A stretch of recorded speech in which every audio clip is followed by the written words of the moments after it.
get here one day, Zelina. One day, I yeah. knew it, and finally I'm graced by royalty. What a regal interview this has finally turned out to be. I love this. It's Queen great. Zelina here on TalkSport. Thank you so much for joining us in your home city, no less. Yeah. Survivor Series.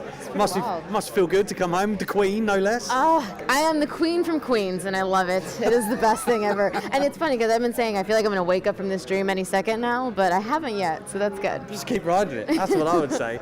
You know, I wanted to ask you about becoming Queen because in WWE, obviously, you're the first Queen, but First and official. exactly, there's a whole lineage of kings, and there's been various gimmicks and different parts of the attire. So when you became Queen, did your mind immediately start thinking, "Oh, how am I going to make this work, or how's it going to be a part of my character?" Yeah. I've noticed the accent, Zelina. I've heard it. I mean, listen, I found out that I am a distant cousin of the royal family's aunts and nephews twice removed. So technically I'm royalty by lineage as well. It's in the blood. It's in the blood, yeah. And of course I'm born in Queens. Like, there's no better story than that. No, exactly. But I mean, I did think about it. Actually, I've had a lot of talks with my king over there, my amazing king. Dip in, King. They can see you on there. Hello, Look at this regal my interview. king. Look at it. Doesn't get more regal than that. It's amazing. No, but he's helped me so much that it's such a cool thing that we get to say we're not only the king and queen of WWE, but we're the gamer, anime, nerdy king and queen of the freaking world, you know? What a great two picks. Honestly, I mean that very sincerely.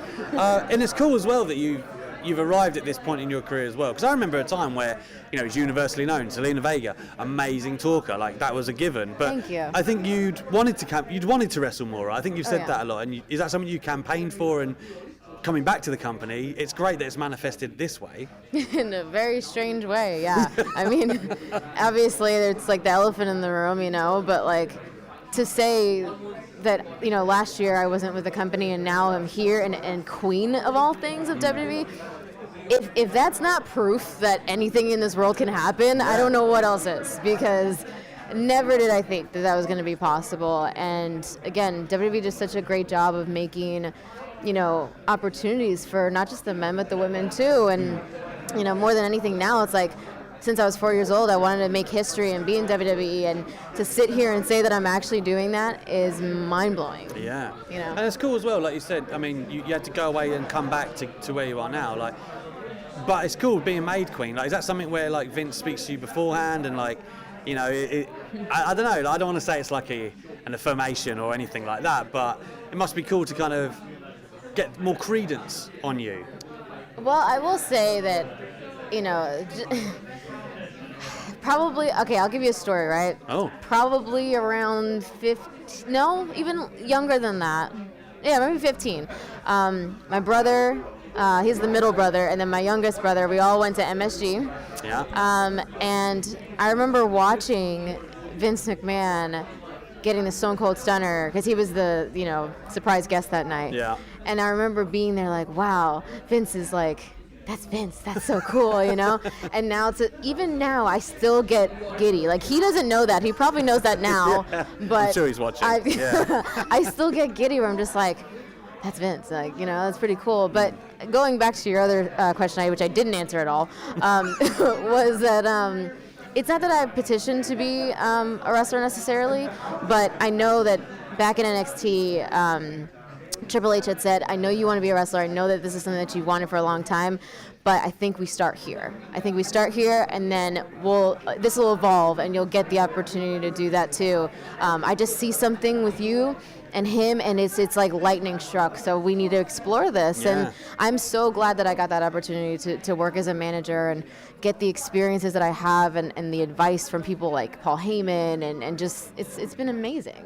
I mean, you mentioned MSG within that answer, so I wanted to ask you about that quickly, because we know we had the show, the 9/11 tribute, and I'm sure you would have seen the outpour of love. Everyone wanted to see you on the show. Which is Everyone wanted to see you on the show. So, yeah. I mean, there's two emotions, right? Like, because you were meant to be on it, and then obviously, I was assuming time constraints It was is what a time happening. thing, yeah. So there's I guess that low, but then the high would have been if you checked Twitter, everybody was like, we want to see Zelina.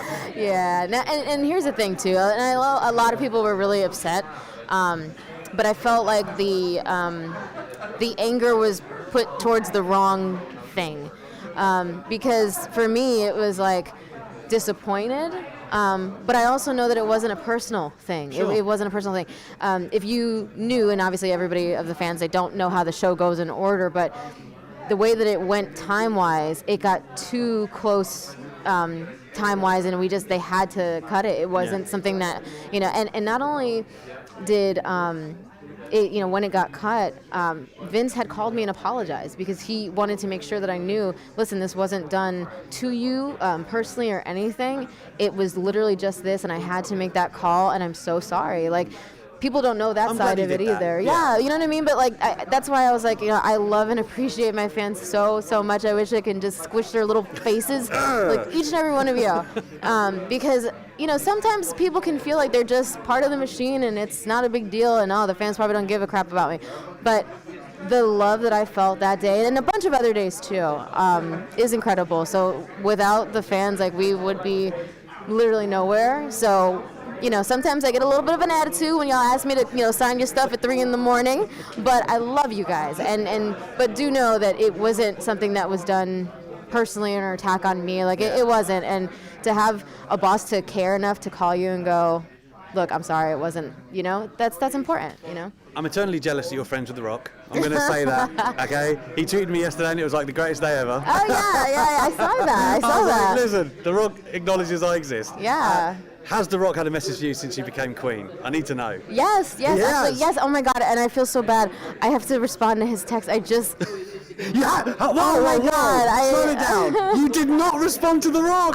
No, it's because I was getting on a flight and I heard the voice message, but you know how like when you're in the air you can't respond like voice, and I hear it, but I'm like, oh, when I land I had to voice it back because there's too much to text, and I completely forgot it, and I have to do that, and I feel like such a jerk and boink, but I will do that. I'm gonna clip this. I'm gonna say, Rock. I'm sorry. She means to respond. I am a jerk, but no. But what's cool is like he says it all the time. He's like, I know you're crazy busy, and he obviously is probably the most busiest person in the world, and probably gets 3 seconds of sleep a night. Yeah. But he always makes time for me, and I think, and not just for me, but like anybody. I've seen him be. And he never looks tired because I don't know what kind of facial regimen he's on. I don't know what kind of alien skin he's got or whatever. Or Fountain of Youth. I don't know. But Terramana, apparently. It must be. Yeah. But, whether it's